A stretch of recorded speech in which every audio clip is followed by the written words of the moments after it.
Estamos conversando hoje com o senhor Maurício Ricardo Quirino. Vai errar até o meu nome, hein? Não, mas é por causa do filho. Você que inventou esse negócio. Não, mas é por causa do filho do Novaes, né? Que é Ricardo Maurício, atrapalha a minha vida. É o meu médico. Mas o Maurício Ricardo Quirino, que hoje você sabe muito bem quem ele é. Mas eu quero saber, por exemplo, coisas que eu nunca, como pai, eu podia perguntar para você. Qual foi sua primeira namorada, hein?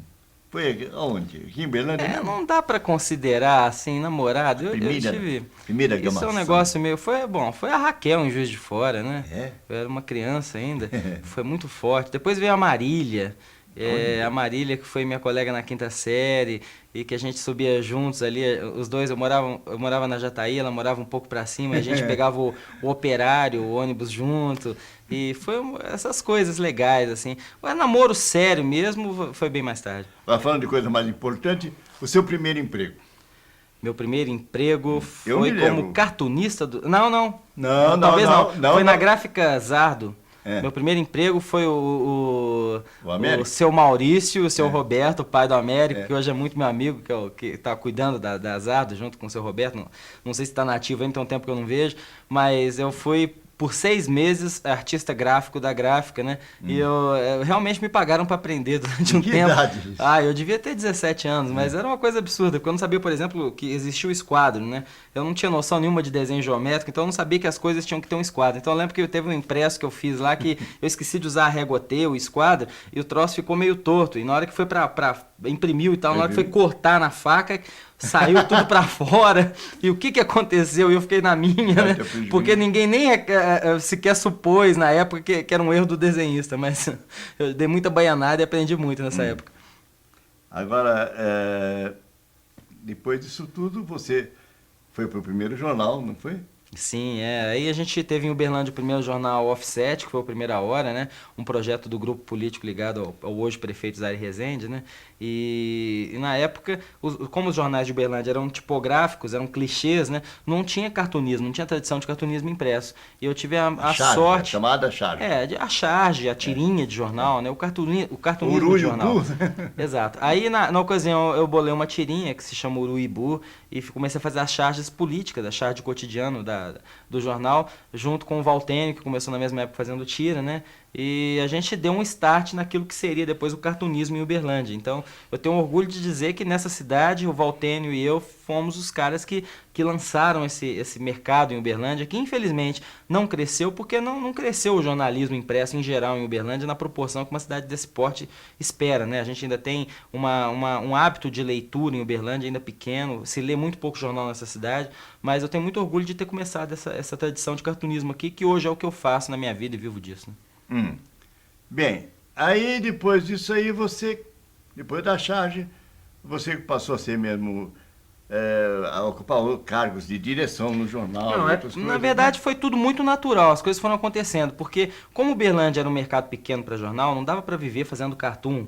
Cartoon pagava muito pouco. E eu comecei a virar repórter. De repórter virei editor. De editor eu comecei a cuidar da redação, virei editor-chefe. E a coisa foi andando. No fim, os meus últimos anos no Correio eu era o coordenador geral do jornal. Eu cuidava da redação, cuidava da circulação e cuidava do comercial. O que de certa forma eu não deixava de ser, embora eu acho que eu até tenha desempenhado bem essas funções, era uma agressão talvez a tudo que eu a vida inteira tive com muita naturalidade para fazer, que era cartoon, que era música, que eu gostei minha vida inteira, né? E foi talvez por causa disso que eu tenha botado meu projeto na internet e tenha dado essa virada na minha vida, aos 36 anos de idade na época, que foi largar tudo e partir para a internet.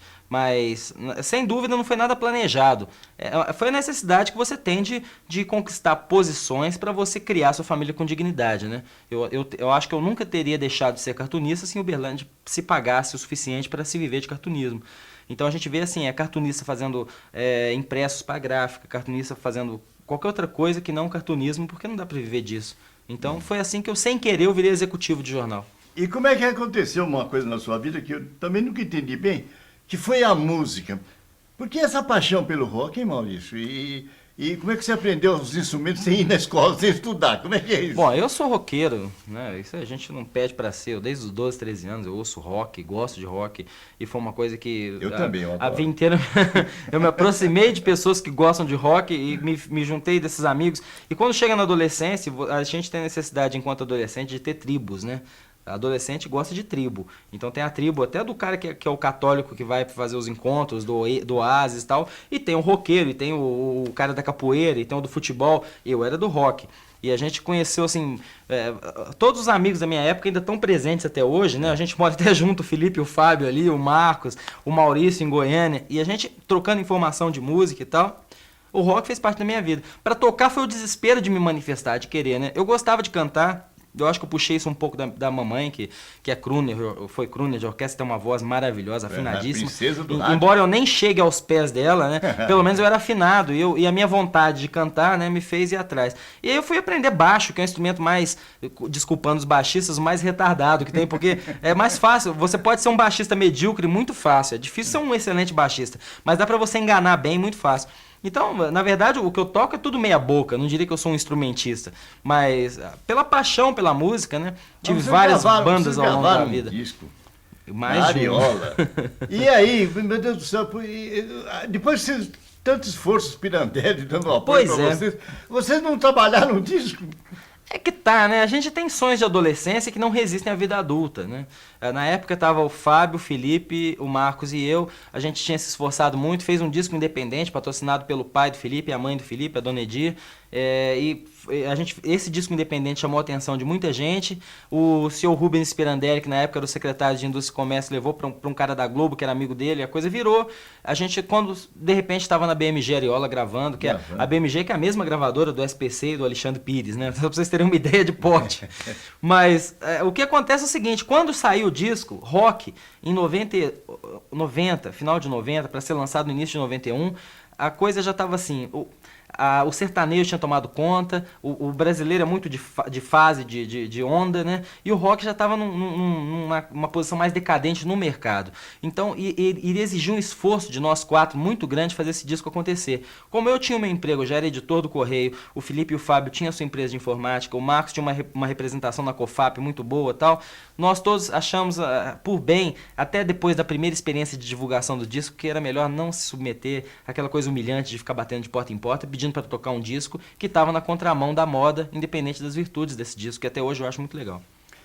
E por causa de você ser roqueiro, aconteceu que o seu sogro era seu fã, depois, logo após o intervalo.